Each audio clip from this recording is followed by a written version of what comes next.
forecast first. Sponsored by Matex Heating, Cooling, and Plumbing.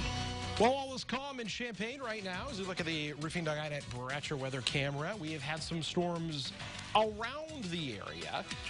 And what I mean by that is up around Rantoul, they got a really good storm up there that dumped a ton of rainfall, but those storms have left us, or actually left them up there in northern Champaign County. But this is what we're watching. Additional storms that are going to fire tonight and die in late and could bring us maybe some severe weather. 90 in Effingham. Factor in the humidity, it feels like 98. The same in Champaign. It's going to be another warm one. All right, we're going to talk about these storms when we come back, how they may be waking you up in the middle of the night. Details coming up. WCIA 3 News starts right now. Now from WCIA 3 News. They said it was a glitch. A glitch that's causing a big problem for unemployment with some people. And now we are learning there is still no fix. Plus, football is a game of contact. The IHSA says for now, there will be none of it. The national debate over statues in public comes to Abraham Lincoln's hometown. Why Speaker Madigan says this statue is a symbol of hate. You're watching your local news leader. This is WCIA 3 News at 6. It's a feeling of exasperation and desperation. And it never seems to end. Good evening, I'm Jennifer ROSCOE. We've talked about unemployment problems during the pandemic before. Now people without jobs are facing a new issue. WCIA 3's Courtney Bunting has more. We have implemented the callback-only model as a temporary solution. It's a sound thousands of people are getting sick of hearing, but they keep calling the Illinois Department of Employment Security, hoping for a different result. Tira Clement has been on that merry-go-round since she was laid off in early May. Within days, she applied for unemployment, but was rejected. She then applied for Pandemic Unemployment Assistance, or PUA, but was told to try for regular unemployment instead. The system would just hang up on you, so you could never actually speak to someone regarding this problem.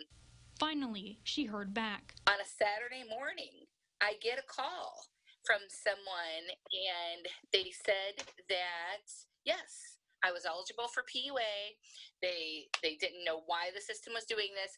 They said it was a glitch and that they had to put a ticket in with their supervisor. She was told that in about a week, she should be able to apply.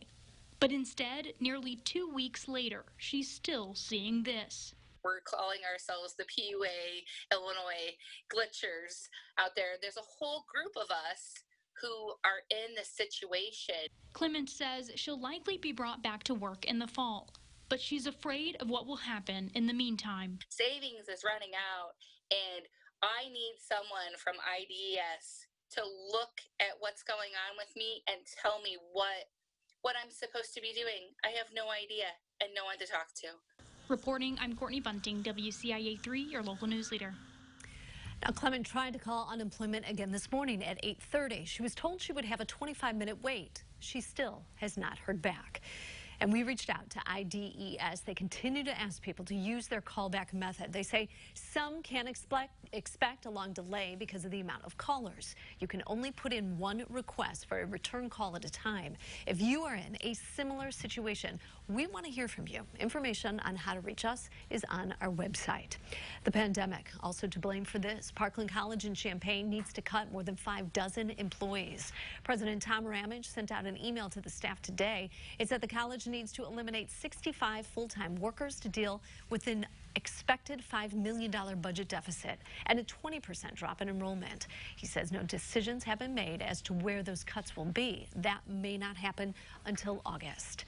The state is reporting more than 1,000 cases of COVID-19. That's the most since June 5th, when there were around 1,100 positive tests. Public Health reports 1,018 today. There are now 150,000 plus in Illinois. 1,500 people are in the hospital. The recovery rate is at 94%.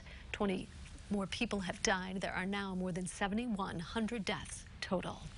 We have new information on guidelines for high school sports. The IHSA released a statement late this afternoon saying a spike in positive cases has led to new regulations. Our sports director, Brett Behrens, is here. And Brett, this all comes just less than a week after their Phase 4 guidelines were approved. 6 days ago, in fact, contact and scrimmages were given the green light. Now they're off the table. Masks must be worn by everyone unless athletes are outside and practicing social distancing. That's good for football players, but inside sports like basketball and volleyball, they will have to wear a mask while working out. Sports-specific equipment is allowed, so an athlete can shoot hoops, pass, serve, and spike in volleyball or throw a football, but contact is not allowed. So football players won't be able to defend, work on lineman drills, or hit. 7-on-7 competitions are also out, so are summer league basketball games. Coming up in sports, we'll hear from two local athletic directors who are frustrated by today's news, understandably in a sense, but they say they will continue practices. Jennifer? It seems by the hour things were changing today. It was a hectic afternoon. Yeah. We're to this point now. We've also got news on the Big Ten and big changes for its schedule as well. All right, we're going to hear that in just a few minutes. All right, thank you. Employees at Danville Area Community College are trying to ease the burden of back-to-school time for parents. They're collecting masks for students at Mead Park Elementary School. It started this week. They want masks of all sizes and kinds. They're hoping it'll be a big difference for families. We really want to empower students to stay in the classroom, and we do that by providing masks. So that's not the excuse to not be in school. They will collect masks until July 31st. They can be dropped off at their information office. We have an update from a story we brought you on the new news. A missing teenager from Vermilion County has been found. 16-year-old Olivia Bishop is from Ridge Farm. She was last seen at her family's home. The sheriff's office says she was located in a rural area in Danville this afternoon.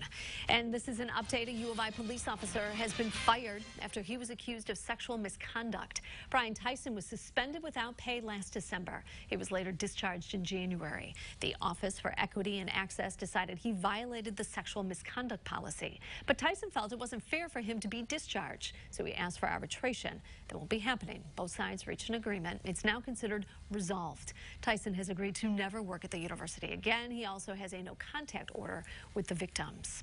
Illinois might be following a national trend. Two of the most prominent statues at the Illinois Capitol could soon come down. Our Capitol Bureau Chief Mark Maxwell live at the State House near one of them. Now, Mark, Speaker Madigan leading the charge on this. Yeah, Jennifer, good evening. Speaker Michael Madigan launching Illinois into the forefront, headlong into this national debate over statues and symbols that are in places of public prominence and their role in 2020 as the nation itself grapples with signs of racial justice and our past when it comes to these matters. This statue of former U.S. Senator Stephen Douglas, of course, known for his rival opposing Abraham Lincoln in those Lincoln-Douglas debates, also a former slave owner. Speaker Madigan calling this a symbol of hate. Also across the front lawn of the Capitol, just adjacent from where I stand now, a statue that used to be where this statue of Douglas was. It was moved to the other side of the lawn of one of our state's first lieutenant governors, Pierre Menard. He stands towering over a native person who's kneeling right next to him, and that imagery painful for some others to review as well. Now Speaker Madigan inviting this big debate. When lawmakers return, he wants them to vote on removing a portrait of Stephen Douglas that sits inside the Illinois House and replacing it with a portrait of President Barack Obama, of course, who used to be a state senator here on these grounds.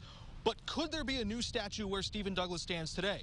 Across the street right now is one of Martin Luther King Jr. And Speaker Madigan says that statue should be in a much more prominent place. He's opening this broader discussion.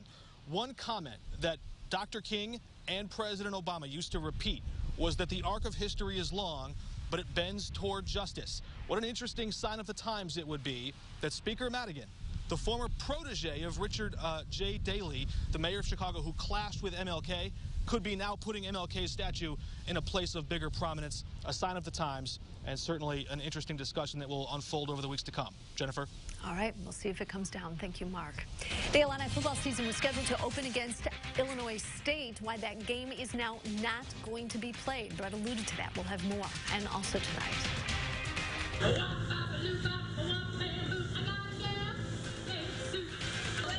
It was an afternoon of being serenaded from a cherry picker. After months of isolation, it was music to some people's ears. Well, rain would be music to many people's ears after these hot stretch of days, but for some of you, it was too much rain, which we're going to be talking about. A recap of today, 91 degrees. More about additional storms for tonight coming up.